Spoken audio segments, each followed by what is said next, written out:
What's up, world of YouTube? This is RJ Game News USA back today with another video. And today we are going to go over Chapter 4 of the history of the Super Bowl.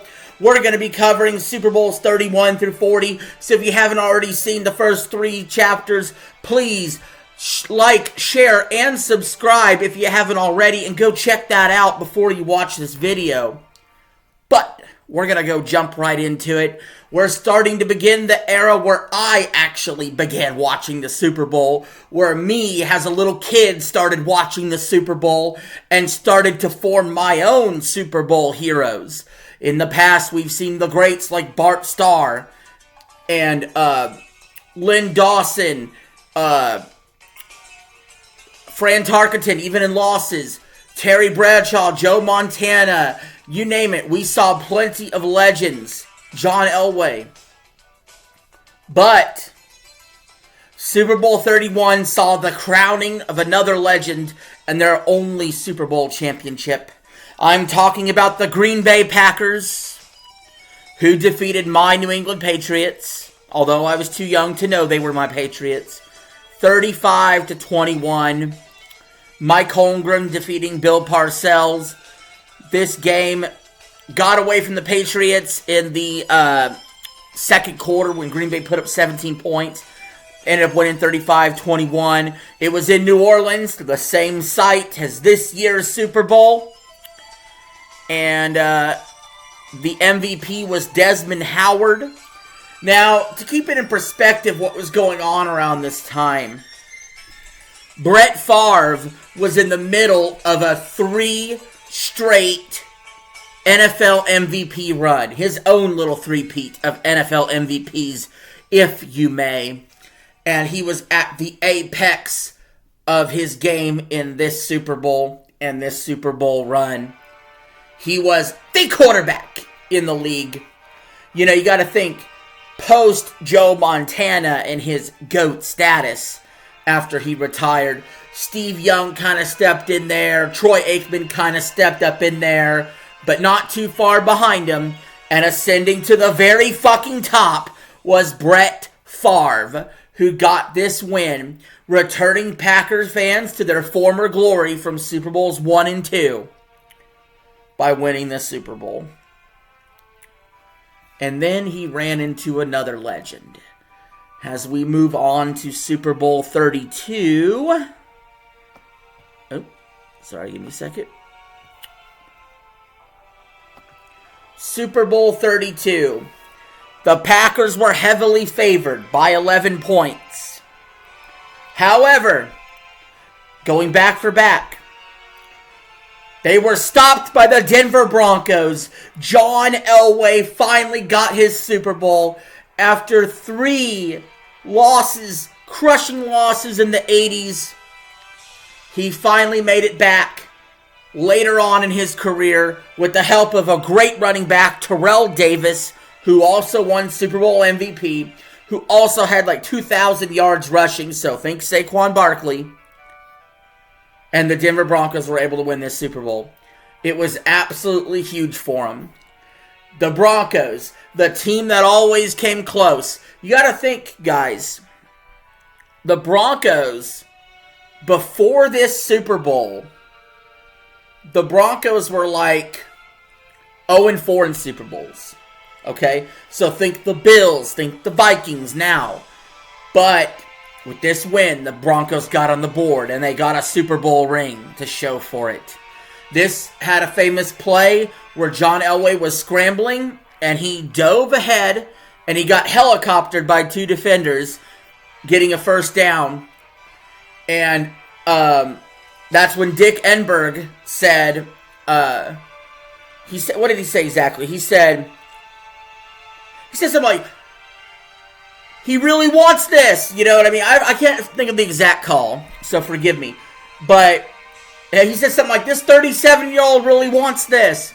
And 37 was a ripe, old fucking age at quarterback, especially for that era. Obviously, with health and conditioning, we've kind of pushed that a little further to the 40. Unlike Tom Brady, though, that was the mid-40s, but he's an exception to the rule. But It was a big game. It was a big deal. It also finally ended the streak the NFC had over the AFC of since Super Bowl 19, the NFC won every Super Bowl till Super Bowl 32. And Packers failed at their back-to-back bid. However, the Broncos would not fail their bid because in Super Bowl 33, the Denver Broncos successfully defended their title with a team that was even better than the previous year.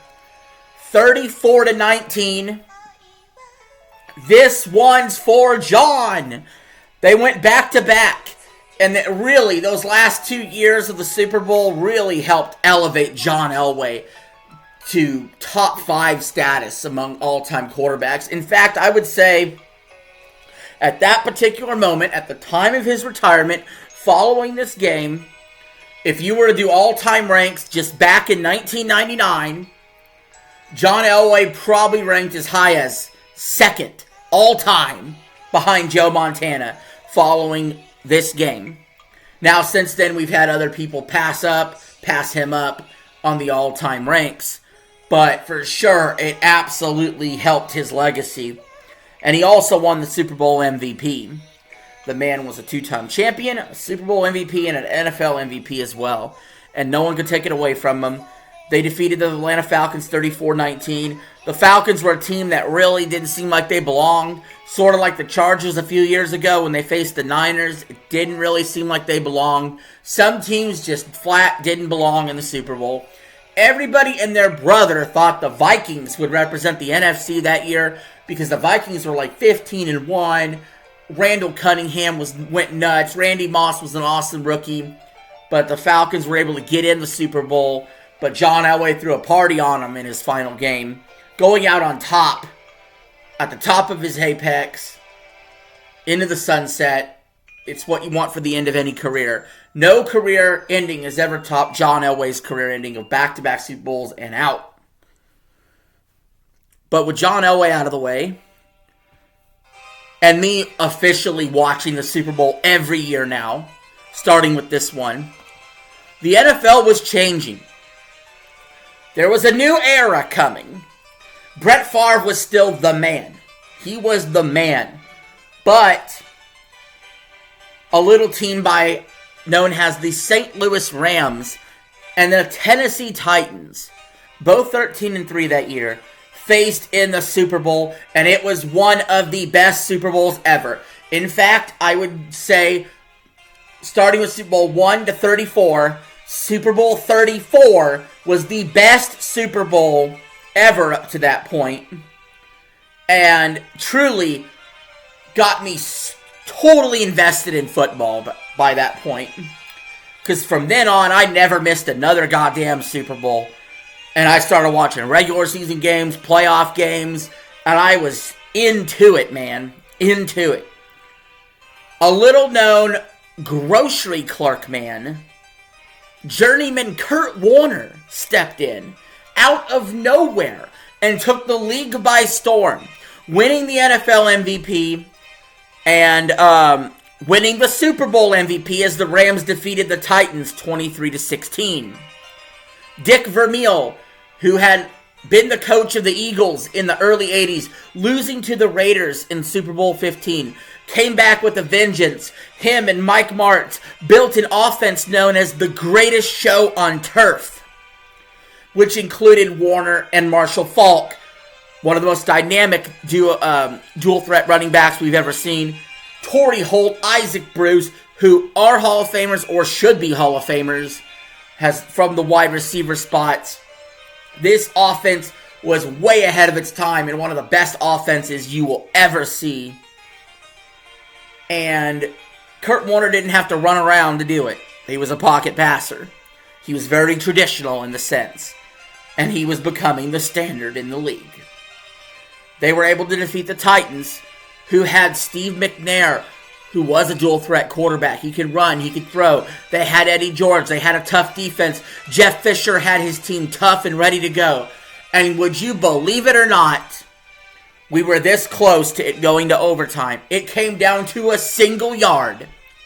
Has Derek Mason, took the slant, caught it, and Mike Jones tackled him 1 yard shy of the end zone as time expired. Super Bowls like this should never be forgotten. And this Super Bowl was truly, truly amazing. As the Rams finally won their first franchise Super Bowl. And then we move on to Super Bowl 35. This game was not competitive whatsoever. In fact, I am stunned it wasn't a flat-out shutout. If not for a single kickoff return by the Giants for a touchdown, this would have been a flat-out, first-ever only shutout in Super Bowl history. As the Baltimore Ravens, led by their dominant defense and their Super Bowl MVP, Ray Lewis, who would go on to be one of the greatest linebackers of all time, defeated the New York Giants 34-7. Brian Billick defeating Jim Fossil. Shannon Sharp was in old age on this team. Already won 2 Super Bowls with the Broncos. Now he wins a 3rd with the Ravens. You know, a lot of people talk about quarterbacks that win a Super Bowl that, oh man, that guy really wasn't that great. They always bring up Trent Dilfer, which was the Ravens quarterback. And let me tell you something. For my money, other than the 1985 Bears, those 2000 Ravens had the best fucking defense ever. Definitely the best I ever seen in my lifetime. They were completely stifling. And the Giants did kind of feel like a team that didn't really belong there. Although, I mean, they weren't bad. They were 12-4. You know, I think a lot of people thought Dante Culpepper and the Vikings might make it in. Or some other team that was more exciting than that Giants team. That very forgettable Giants team. Led by Kerry Collins at quarterback. But yeah, Ravens took care of business in this one. And then we get to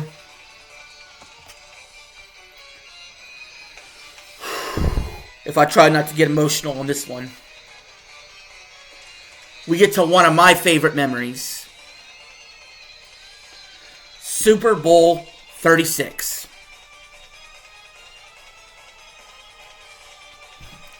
On the backdrop of 9/11,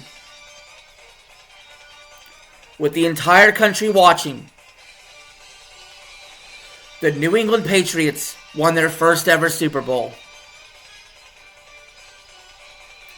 20-17. The Rams were favored by 14. We had not seen favorites this high in many, many years. The Rams were coming off a Super Bowl 2 years ago. Marshall Faulk was an MVP. Kurt Warner was an MVP. They were the greatest show on turf. But a coach named Belichick, who had failed before as the Browns head coach, stifled this greatest show on turf offense. They found ways to frustrate Kurt Warner and hold defensively.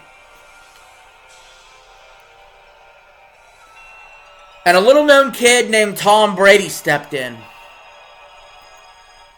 A 6th-round draft choice. Pick 199. Second year. He stepped in. He replaced Drew Bledsoe that year. He led him through the playoffs, and he led the underdog Patriots to the Super Bowl. And in the biggest moment of his life, in a tie game 17-all, with about 1:17 left, he went down the field and orchestrated one of the greatest drives in NFL history. A drive so well orchestrated, John Madden had called for taking a knee instead, and let's go play for overtime. Brady said, nah, fuck that. We're going to win it here. Down the field, bing, bing, bing, bing, spiked the ball. John Madden said, and it still gives me goosebumps, what Tom Brady just did gives me goosebumps. That's what he said. And Adam Vinatieri lined up a 48-yard field goal and drilled it. And the Patriots would win their first of 6 Super Bowls over the rest of Brady's time in New England. Right there. One of the greatest halftime shows I ever seen, U2. Played like 2 songs. That's all they needed. Phenomenal halftime show. Go watch it if you haven't. And this Super Bowl was played in New Orleans. The same site that this year's Super Bowl will be played in. This time with Brady on commentary. This was the beginning of something great. We thought maybe it's a one-off, but it was the beginning of a new era. A new dynasty. And you'll see it very soon. But first, Super Bowl 37. One of the best defenses, besides the 2000 Ravens of the decade. The 2002 Bucks defeated the Raiders 48-21 in the Super Bowl in a very interesting game. A very interesting game indeed. The Raiders were favored by 4. John Gruden used to be the head coach of the Raiders. Tony Dungy was a successful coach for the Bucks. They moved off Dungy. They brought in Gruden. And the rest is history. The MVP was Dexter Jackson, safety. Rich Gannon had an absolutely terrible Super Bowl here. This would also be Jerry Rice's last appearance in the Super Bowl. The old receiver, the greatest receiver of all time, was still a pretty good weapon at his age. And it wasn't quite good enough. He had been a 3-time Super Bowl champion before this with the Niners in dominant Super Bowl performances, but not this time. This was the Bucks' day. And the Bucks won their first ever franchise Super Bowl. And that was a little detour from what is about to come. Because what we're about to see here is back-to-back champs. What you see here was the dynasty of the 2000s. Because in Super Bowl 38, it was a fluke no longer. Tom Brady and the New England Patriots defeated the Carolina Panthers 32-29 in a game that was absolutely wild. And in my opinion, surpassed Super Bowl 34. Well, 36, I'm going to tell you that. 36 is better than 38. 36 is also better than 34. So I'd say 36 is better. But this is a very entertaining Super Bowl down the stretch. It was a very defensive, tight game early. But right before halftime, the floodgates let loose. Then the third quarter was quiet. And the fourth quarter, the floodgates came loose again. And a very odd score. And whether you believe me or not, I swear to God this happened. I played a Madden game between the Patriots and the Panthers.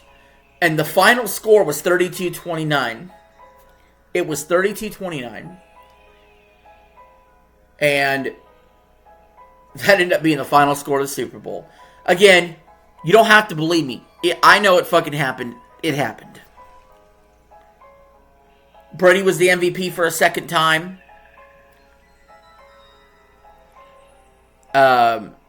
Definitely the youngest to win 2 Super Bowl MVPs.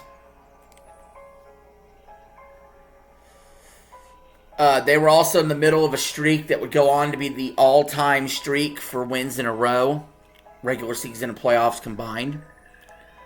They were really great at one-score games, a lot like the Chiefs are this year. I compare this year's Chiefs team to this Patriots Super Bowl team. Bill Belichick got his second Super Bowl here.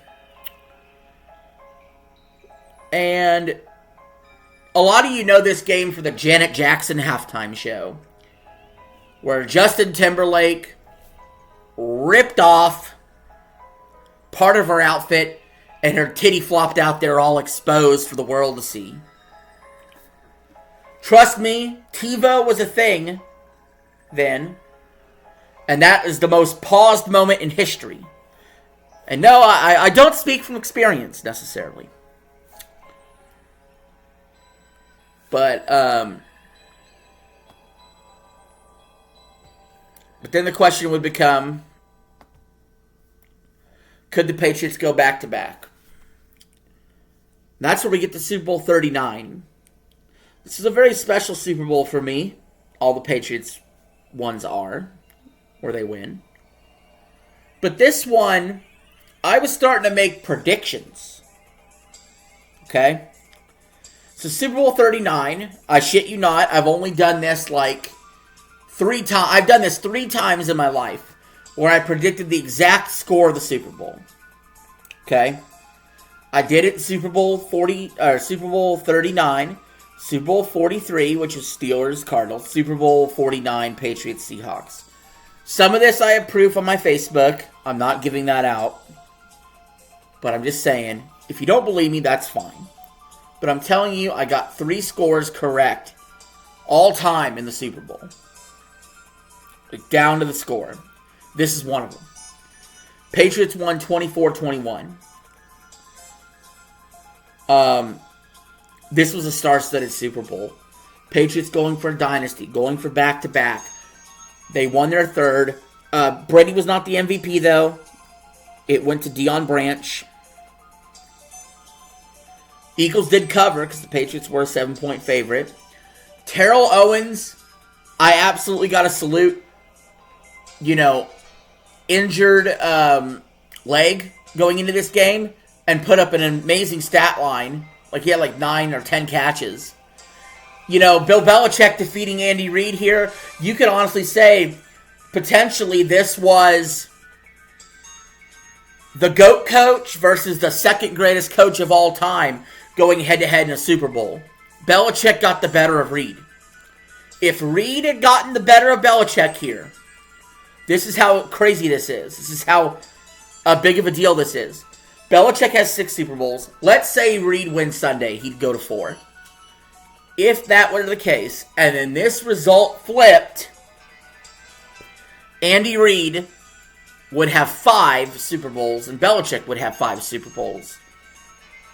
And Reid would have the head-to-head. But that didn't happen, so Reid's got a lot of work to do to catch up Belichick still for a GOAT head coach. But yeah, this was a good Super Bowl. It was in Jacksonville. You know, it's weird for me to think of it this way because when I started watching football, the Jags were already a team. But it's weird to think of like the Jags and the Panthers. You know, Panthers were just in the Super Bowl the previous year. The Jags were hosting the Super Bowl in Jacksonville. It's really hard for me to think of the Jags and the Panthers as teams that were kind of new on the scene. But they were. They were. It's hard for me to think of the Cleveland Browns as a team that was new on the scene because they lost their team and it went to Baltimore. But they were.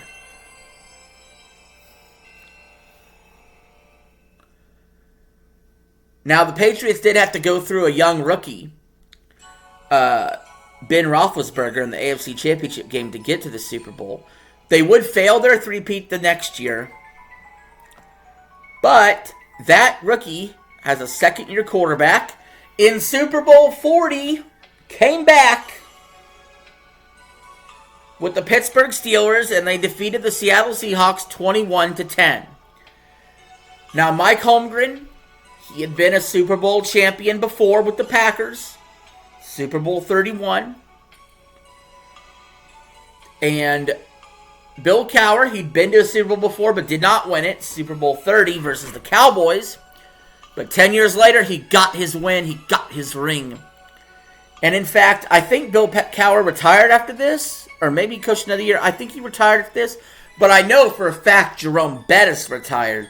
He had the best one-liner ever at the end of a Super Bowl, standing on the podium saying, "The bus stops here." That's because Jerome Bettis used to always be called the bus. And for you guys who don't really know who Jerome Bettis is, you're too young, let's say, think Derrick Henry, but fatter. And pretty hard to take down. But Jerome Bettis ended his long career here. Very good running back for his time. Very, very good. Ben Roethlisberger became the youngest quarterback to win a Super Bowl, just surpassing what Brady had done 40 years prior. And the Super Bowl MVP was Hines Ward. There was some... The Super Bowl was mostly boring, but there were some big plays. There was like a reverse pass between Randall L. and Hines Ward. Willie Parker had like a... He had like a 80-yard touchdown or something like that. Some long-ass run for a touchdown. And the Steelers got their Super Bowl. And they actually, doing that, became the only the third team to win their fifth, tying the 49ers and Cowboys at the time. So, with that, guys, that will end this video. That will end this part. I hope you all learned something, or at least enjoyed reminiscing down memory lane. But I just appreciate the views, and any comments you leave is much appreciated too, and I'll try to respond. But thank you for taking this journey with me and watching the video. It means a lot. Alright, I'll see y'all later. Peace.